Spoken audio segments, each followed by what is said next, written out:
बाप बाप रोटी है, कपड़ा है, मकान है। बाप नन्हे से परिंदे का बड़ा आसमान है। बाप है तो घर में जिंदगी पुर रौनक है। बाप है तो बच्चों के सारे सपने अपने हैं। बाप है तो बाजार के सारे खिलौने अपने हैं। अल्लाह पाक सबके वालिदैन को सलामत रखे। बाप की मौजूदगी सूरज की मानिंद होती है। सूरज गर्म जरूर होता है, मगर सूरज ना हो तो अंधेरा छा जाता है। अल्लाह के बाद इंसान की सबसे पहली मोहब्बत इसके वालिदैन हैं। वालिदैन तो वो हैं जिन्हें प्यार से देखना भी इबादत है, और बाप तो जन्नत की कुंजी होते हैं। अब्बू की तो हर चीज ही मुकद्दस होती है। इनकी कमीज से आती खुशबू इनके घर में दाखिल होते ही इनका जूता बेटियों को तहफ्फुज का एहसास दिलाता है। औलाद इस बाप के रिज़्क हलाल के लिए बहाए गए एक कतरे का भी हक अदा नहीं कर सकती। एक बाप की ही औलाद से मोहब्बत होती है कि हमेशा बाप चाहता है कि इसकी औलाद इससे ज्यादा तरक्की हासिल करे।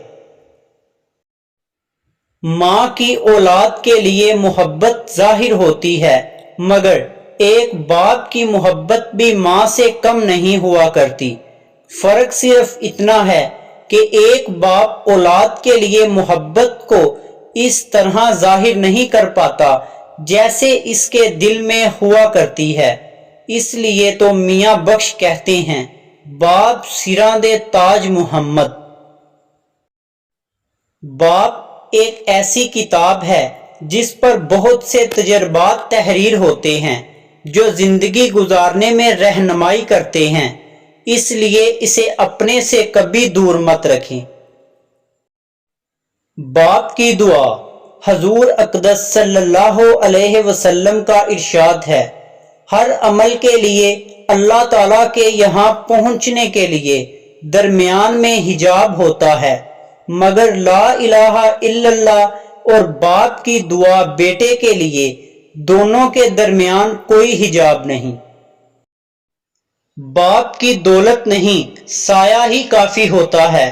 बेशक अगर माँ के नीचे जन्नत है तो बाप के बिना भी जन्नत का दरवाजा नहीं खुलेगा।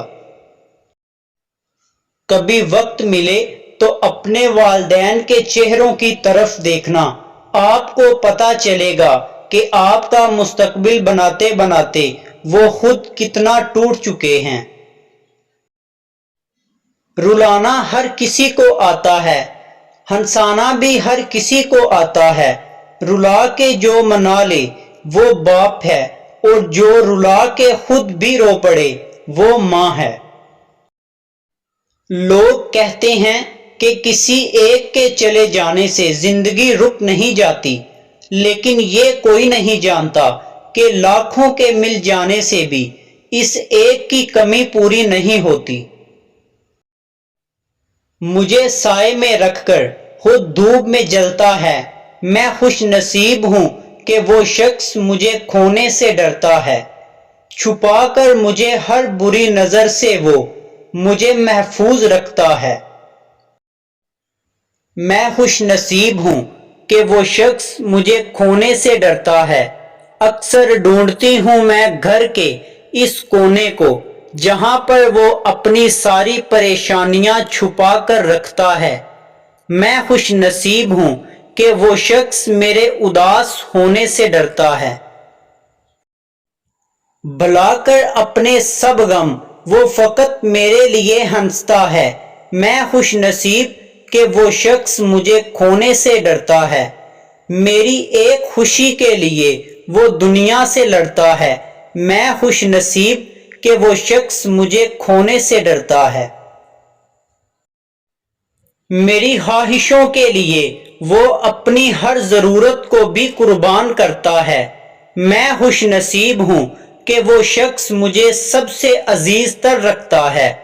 इसकी कुर्बानियों को बयान किस तरह करूं लफ्जों में کہ میرے کہنے سے پہلے وہ میری ہر خواہش کو پورا کرتا ہے۔ میں خوش نصیب ہوں کہ وہ شخص مجھے کھونے سے ڈرتا ہے۔ میرے سر پر جب وہ اپنا شفقت بھرا ہاتھ رکھتا ہے، مجھے میرا باپ ندا کی سب سے خوبصورت نعمت لگتا ہے۔ میں خوش نصیب ہوں کہ وہ شخص مجھے کھونے سے ڈرتا ہے۔ وہ کہنے لگے، ماں کے قدموں تلے تو جنت ہوتی ہے، باپ کے قدموں میں کیا ہوتا ہے؟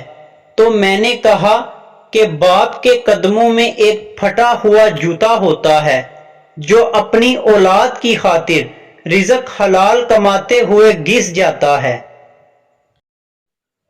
ہمارے معاشرے میں ماں بچوں کو باپ سے ڈراتی رہتی ہے، نہ ایسا نہ کرو بیٹا، اگر ابا کو پتہ چل گیا تو پٹ جاؤ گے، میں ابو کو بتا دوں گی کہ تو نے اس روز جھوٹ بولا تھا۔